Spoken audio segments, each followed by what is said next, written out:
Bonjour à tous et bienvenue au salon CE situé au CNIT de la Défense. Alors parmi les 400 exposants qui sont présents ici, eh bien, le Futuroscope propose au comité d'entreprise des séjours d'exception du côté de Poitiers dans leur parc de loisirs. Et pour nous en parler avec moi, Dominique Hummel, président du directoire du Futuroscope. Bonjour. Bonjour.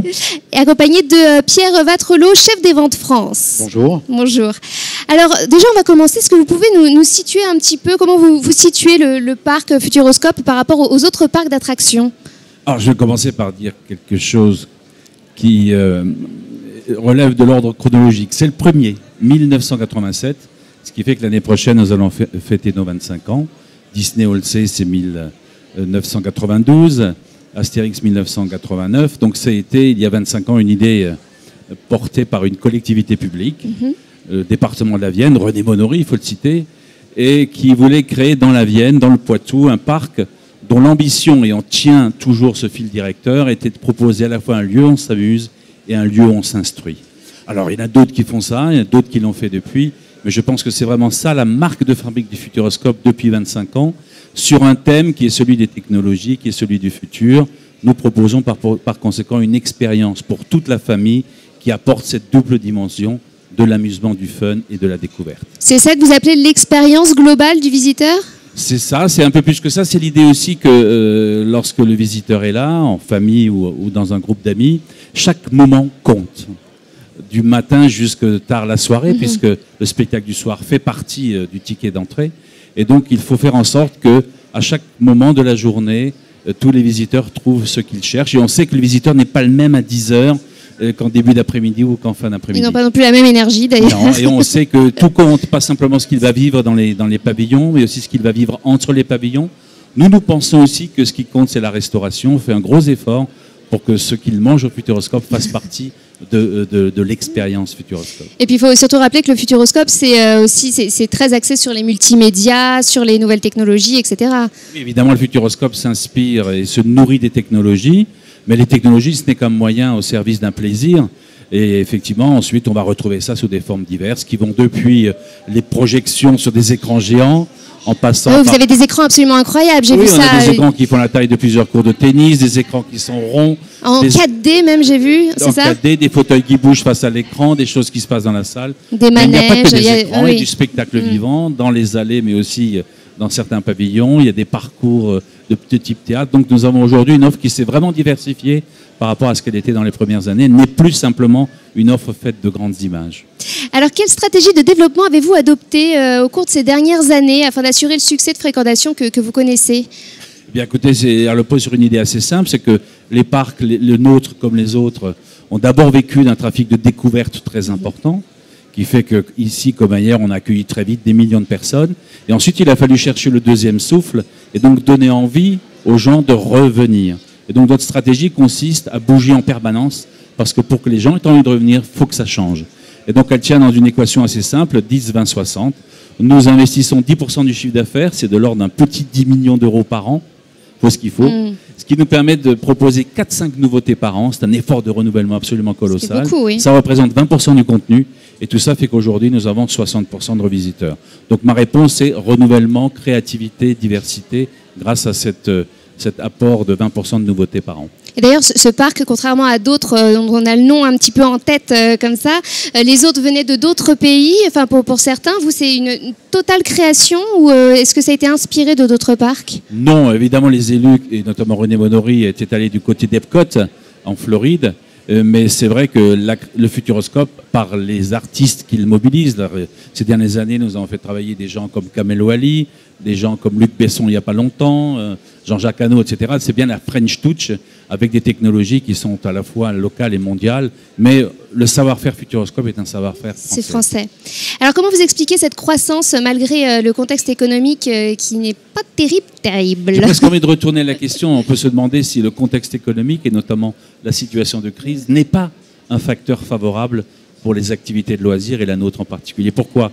Parce que quand il y a crise, on a envie de l'oublier. Quand il y a crise, on a envie de resserrer le lien au sein de la famille, au sein du groupe d'amis.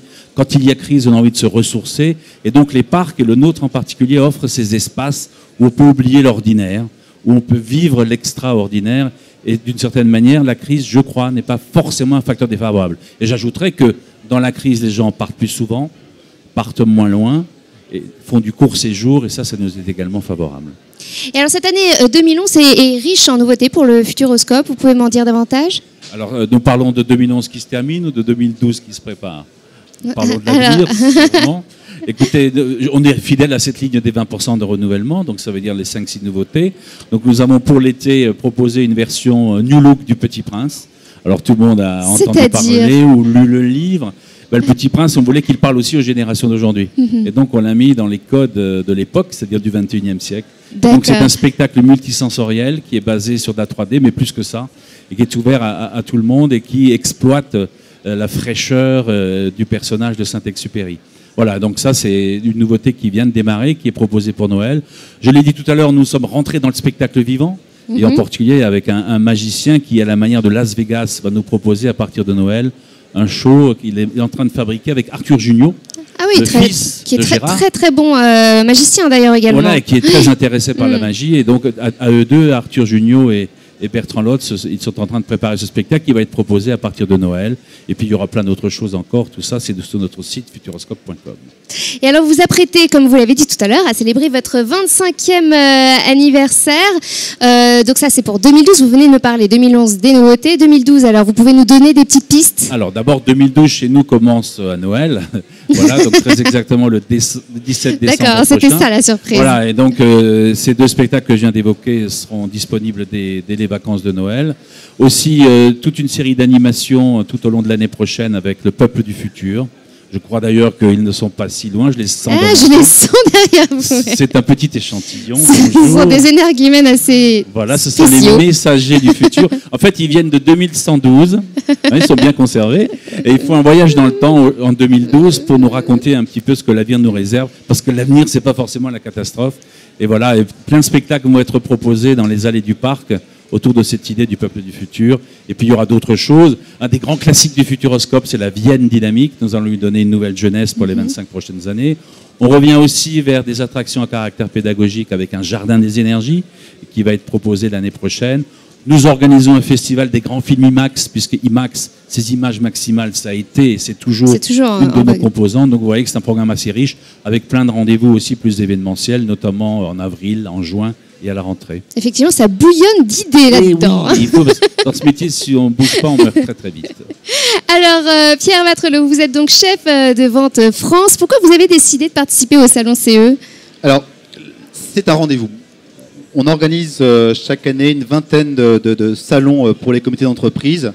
Ça nous permet justement de rencontrer en contact directement avec les élus, avec les responsables, avec les associations et les collectivités locales ou territoriales. C'est un marché de proximité. On a besoin de les rencontrer et ça nous permet également de présenter la totalité des nouveautés avec des nouvelles productions également, des nouveaux prix, des nouveaux visuels. Ça nous permet d'avoir un vrai échange. Et d'ailleurs, que représente concrètement le poids des comités d'entreprise en termes de fréquentation? Alors pour le parc du Futuroscope, les comités d'entreprise, associations et collectivités est un marché bien identifié. Ça représente, avec l'ensemble des groupes, plus de la billetterie et des individuels, 25% de l'activité du parc. Donc ce n'est pas négligeable, c'est une clientèle fidèle, c'est une clientèle qui revient sur le parc. Les élus et les responsables de CE sont des vrais prescripteurs et donc on les chouchoute. Et quelles sont selon vous les attentes de ces comités d'entreprise? Alors les attentes des comités d'entreprise sont multiples. Le premier élément, c'est d'être proche d'eux.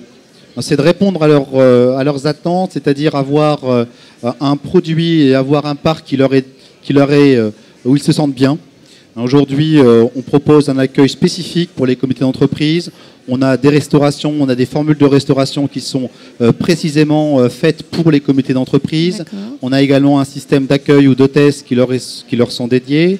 Nous avons un plateau de réservation, ça c'est important. Nous avons un plateau de réservation qui est dédié aux comités d'entreprise.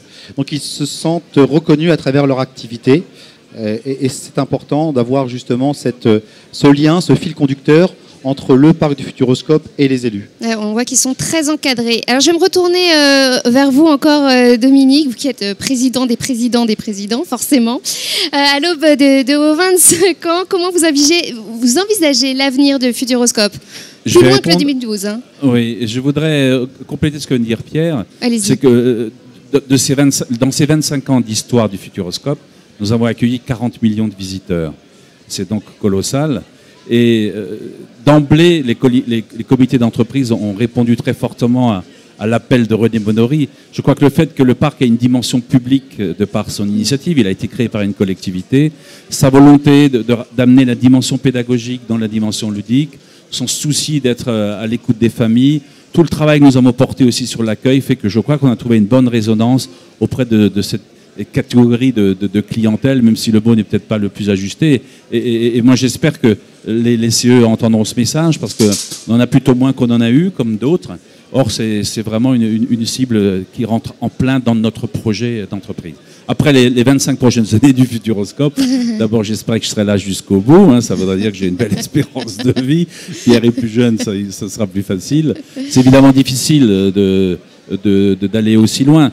Ce qu'on peut dire simplement, c'est que ce qui a fait donc la racine du parc, ce mélange des contraires entre le pédagogique et le ludique, avec un ludique évidemment de plus en plus présent, ça me semble être quelque chose qui est porteur d'avenir.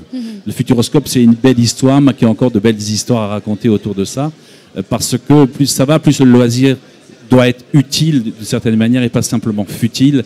Et je crois que le besoin de sens de la société, en même temps que le besoin d'amusement, fait que cette touche du Futuroscope restera une touche d'avenir. Après, à nous d'innover en permanence. On l'a compris ces dernières années, on l'a peut-être oublié un petit peu avant. Et cette volonté chaque année de renouveler significativement l'offre, notre outil qui s'appuie sur des technologies comme le numérique, qui sont moins chères que n'étaient les technologies d'il y a 10, 15 ou 20 ans, va nous permettre aussi cette flexibilité, cette mobilité. Donc continuer à bouger, mais continuer à rester fidèle à cette ligne qui marie le pédagogique et le ludique, et puis chercher les idées un petit peu partout. Ce que je vois, c'est que dans cette profession, évidemment, tout le monde se regarde, tout le monde s'inspire et c'est très bien. Et puis quelquefois viennent des idées de très très loin qu'on va rapatrier dans le secteur d'activité. Quand le Futuroscope a créé Danse avec les robots avec Kamel Wally, dont un stand n'est pas loin, puisqu'il promeut un de ses spectacles, je fais sa promo. Eh bien, ces robots venaient de l'industrie automobile, des bras articulés, et avec Kamel Wally, on leur a donné une dimension glamour. Ça, c'était des robots qui dansaient sur la musique, et on se met au bout du bras et on danse avec lui. Voilà, ouais, voilà une idée qui est venue de très loin. C'est classe quand même de danser sur une choré de Kamel Wally, voilà, sans avoir à bouger. Eh ben, écoutez, venez le faire, c'est sympa et c'est d'ailleurs une des attractions préférées. Voilà, c'est ce genre d'idée qui vont continuer à pister. Donc garder le train de la créativité, le souci d'être différent et puis surtout rester dans cette qualité d'accueil qui est vraiment une de nos forces depuis maintenant 25 ans. Eh bien, merci beaucoup, messieurs, d'avoir été avec nous. Vous l'avez compris, si vous voulez passer un moment inoubliable, ludique et éducatif, eh bien, c'est au Futuroscope que ça se passe. Merci beaucoup d'avoir été avec nous. On se retrouve très vite pour une prochaine rencontre.